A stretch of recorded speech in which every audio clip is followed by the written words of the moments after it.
नमस्कार दोस्तों, मैं स्वयं हूं और मैं आज आपको सुनाऊंगा एक किसान और उसकी पत्नी की ईमानदारी की कहानी। बहुत समय पहले एक छोटे से गांव में राघव और सीता नाम के पति पत्नी रहते थे। राघव एक मेहनती किसान था जो अपने खेत में दिन रात मेहनत करता था। सीता एक समझदार और सहयोगी पत्नी थी जो हमेशा राघव का साथ देती थी और उसका हौसला बढ़ाती थी। दोनों की जिंदगी सामान्य लेकिन सुखी थी।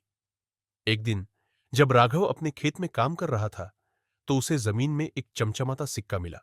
उसने उसे उठाया और ध्यान से देखा। वह एक पुराना और कीमती सोने का सिक्का था। राघव बहुत खुश हुआ और सोचने लगा कि इस सिक्के को बेचकर वे अपने जीवन को और अच्छा बना सकते हैं। राघव ने सीता को सिक्का दिखाया। सीता भी बहुत खुश हुई, लेकिन उसने राघव से कहा, हमें यह सिक्का गांव के मुखिया को दिखाना चाहिए। ये हो सकता है कि किसी ने इसे खो दिया हो और उसकी मदद हो सके। राघव को सीता की बात ठीक लगी और वे दोनों मुखिया के पास गए। मुखिया ने सिक्का देखा और कहा, यह सिक्का वास्तव में बहुत कीमती है, लेकिन मैं देखूंगा कि क्या कोई इसे खोज रहा है। अगर कोई नहीं आता, तो यह आपका हो जाएगा। दोनों ने ईमानदारी से सिक्का मुखिया को दे दिया और वापस अपने घर लौट आए। कुछ दिन बाद गांव में एक व्यापारी आया जो बहुत परेशान दिख रहा था। उसने मुखिया को बताया कि उसका एक कीमती सिक्का खो गया है जिसे वह अपने पूर्वजों से विरासत में मिला था। मुखिया ने तुरंत राघव और सीता को बुलाया और व्यापारी को उनका सिक्का लौटा दिया। व्यापारी ने राघव और सीता की ईमानदारी से बहुत प्रभावित होकर उन्हें कुछ इनाम देने की पेशकश की, लेकिन राघव ने विनम्रता से इनकार कर दिया और कहा, हमने सिर्फ अपना कर्तव्य निभाया है। इनाम की हमें कोई जरूरत नहीं है। यह सुनकर व्यापारी ने सोचा, ये लोग वास्तव में बहुत अच्छे और ईमानदार हैं। मैं इन्हें किसी भी तरह से मदद करना चाहता हूं। व्यापारी ने राघव और सीता से पूछा। क्या आप मुझे अपने खेत के बारे में बता सकते हैं? शायद मैं कुछ मदद कर सकूं।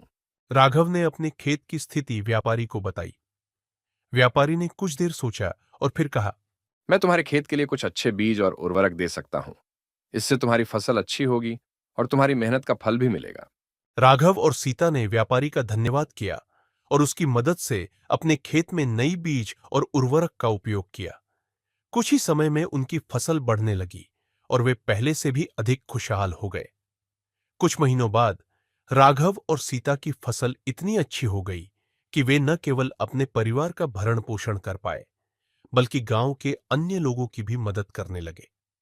वे दोनों गांव के सबसे सम्मानित और प्रिय लोग बन गए।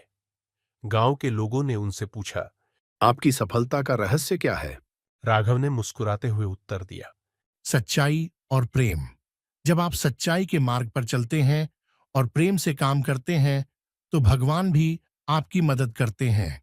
राघव और सीता की कहानी गांव के हर कोने में फैल गई और वे दोनों एक प्रेरणा बन गए। उनकी ईमानदारी और मेहनत ने साबित कर दिया कि सच्चाई और प्रेम से बढ़कर कोई और मूल्य नहीं है। इस प्रकार राघव और सीता की कहानी ने हमें यह सिखाया कि सच्चाई और प्रेम से जीवन में हर मुश्किल का सामना किया जा सकता है और सफलता प्राप्त की जा सकती है। यह कहानी हर किसी के लिए एक प्रेरणा बन गई और लोगों ने इसे अपने जीवन में अपनाना शुरू कर दिया। गांव में ईमानदारी और सहयोग की भावना बढ़ने लगी और सभी लोग मिलजुल कर रहने लगे। राघव और सीता ने अपने जीवन में जो सीखा उसे उन्होंने दूसरों के साथ भी बांटा और उनके जीवन को भी खुशहाल बनाने में मदद की।